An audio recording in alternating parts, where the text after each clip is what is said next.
Salut à toi, c'est Teddy Tia, expert franchisé, franchiseur, entrepreneur depuis 2009 et investisseur. Alors aujourd'hui, je te reçois dans mon nouveau complexe, mon nouvel établissement que je vais ouvrir à partir de la semaine prochaine. Voilà, je voulais te sortir un petit peu de mon cadre habituel, les bureaux, les hôtels, les quais de gare, les aéroports. Voilà, là on est dans le vif du sujet, on est dans l'opérationnel. Voilà, j'espère que ça va te faire plaisir. Le sujet d'aujourd'hui, je voulais te donner en fait mon meilleur conseil sur l'investissement. Et la question que je voulais te poser, c'était, avant de débuter ma vidéo, c'est quel est le meilleur investissement que tu puisses faire ? Que tu sois dirigeant, entrepreneur, créateur, salarié, étudiant, solopreneur. Voilà, c'est vraiment une question que je te pose. Je prends le temps, je mets la vidéo sur pause, vas-y. Non, ce n'est pas une voiture confortable. Vas-y, essaye encore. Quoi? Non, pas le dernier smartphone, non. Voyager en première, non plus. Allez, essaye encore. Nouveau costard, non plus. Coupe de cheveux, non plus. Te refaire le nez, non plus. Bon, allez, arrête. Pour moi, le meilleur investissement, et ça va être un conseil vraiment, il faut que tu prennes des notes parce que ça va vraiment te permettre d'aller très loin. Le meilleur investissement, c'est un investissement sur toi. Investir sur soi. Souvent, c'est des choses auxquelles on ne pense pas. Ce n'est pas forcément le premier réflexe qu'on a.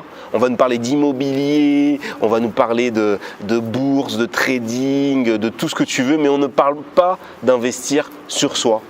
Soit par ego, on ne pense pas à ça. Voilà, on se dit qu'on est le meilleur, le plus fort, le plus beau, tout ce que tu veux. Soit par mauvaise organisation. Ah ouais, mais non, moi j'ai pas le temps de me former, c'est compliqué, j'ai une vie de famille, et ainsi de suite. Soit par méconnaissance. Les gens ne savent pas qu'ils peuvent se former. Et aujourd'hui, à l'heure d'Internet, c'est très facile. Ou par oubli. On prend tout simplement pas le temps on ne pense pas du tout à ça. Donc vraiment, c'est important que tu aies ça en tête. Le meilleur investissement que tu peux faire hier, aujourd'hui et demain, c'est investir sur toi. Alors comment investir sur soi ? Ça, c'est aussi un élément qui est hyper important parce qu'il y a plein de manières d'investir sur soi. Avec des petits capitals, 0 €, beaucoup d'argent, il y a plein de manières de le faire. Pour moi, la première chose, c'est la formation. Et que tu sois dirigeant, entrepreneur, c'est la même chose. Te former, c'est extrêmement important. Chez le dirigeant, ce n'est pas naturel. On a l'impression que le plan de formation, que les évolutions de carrière, que les évolutions de métier, ça ne s'adresse uniquement qu'aux collaborateurs, ça ne s'adresse uniquement qu'aux salariés. C'est totalement faux. Il faut vraiment avoir en tête que ta formation, elle pourrait être online, elle peut être en présentiel, elle peut être en collectif, elle peut être individuelle, elle peut être certifiante. Il y a plein de types de formations qui existent. Vraiment, il faut que tu te renseignes là-dessus parce qu'il y a plein de choses qui sont possibles, quel que soit ton profil. Et un élément qui est très important, et je t'en parle parce que aujourd'hui, moi je suis en train de lancer aussi un organisme de formation, mais aujourd'hui, il y a pas mal de formations qui sont finançables. Il faut vraiment avoir en tête qu'en France, on a la chance on a cette chance de collecter quasiment systématiquement, qu'on soit salarié ou qu'on soit entrepreneur, qu'on soit indépendant. On a cette obligation de cotiser pour dans des fonds de formation. Donc tu as de l'argent qui est disponible et qui est quasiment jamais utilisé par notamment les entrepreneurs pour financer les formations. Donc c'est vraiment important d'avoir ça en tête. Pour les employés, pour vous donner une idée, mais pour les employés, effectivement, il y a le CIF. Tu peux avoir aussi le plan de formation, c'est-à-dire que dans ton entreprise, il y a un budget qui peut être alloué à ça. Tu peux avoir pour les travailleurs indépendants des organismes collecteurs. Tu peux avoir même pour les gens qui sont en recherche d'emploi. Les gens qui sont à la recherche d'emploi bénéficient aussi de ces fonds de formation. Donc vraiment, c'est important de se dire que si tu veux te former, tu n'as pas beaucoup d'argent, tu peux trouver les fonds ailleurs, dans des fonds agréés. La deuxième méthode, donc la première méthode de se former, c'est la formation, un peu entre guillemets traditionnelle. La deuxième manière de se former, ce sera l'information. Donc s'informer aujourd'hui, à l'heure d'Internet, c'est extrêmement facile.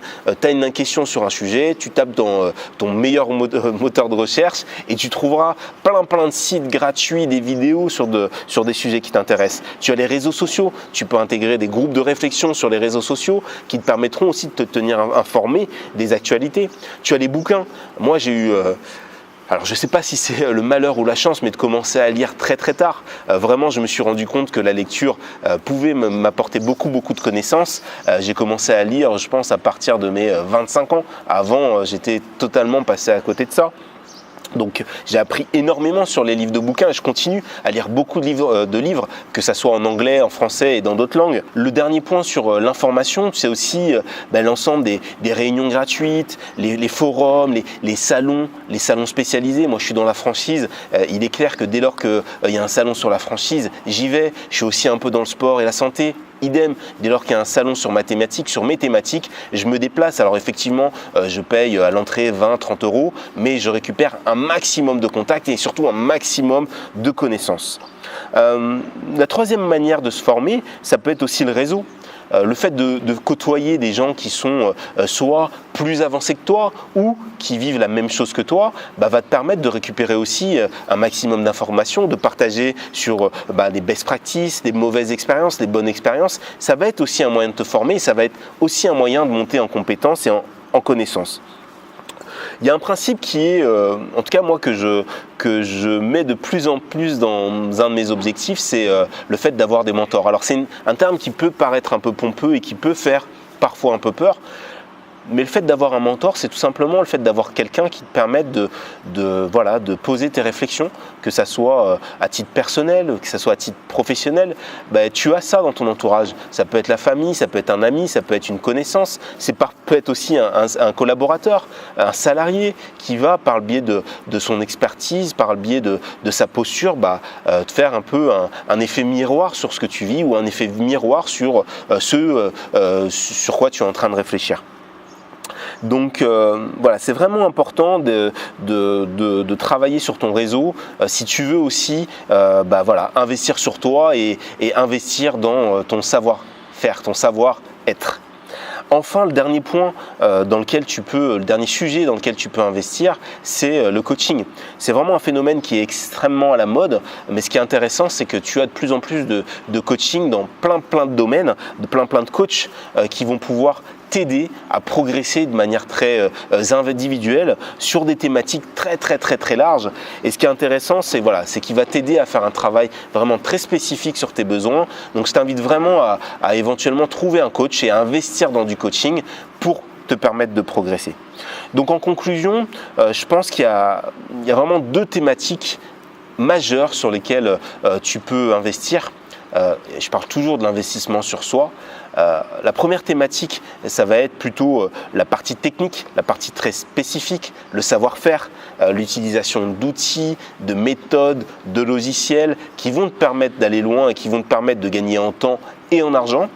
Et la deuxième grande thématique sur laquelle tu vas pouvoir investir sur toi, c'est le savoir-être.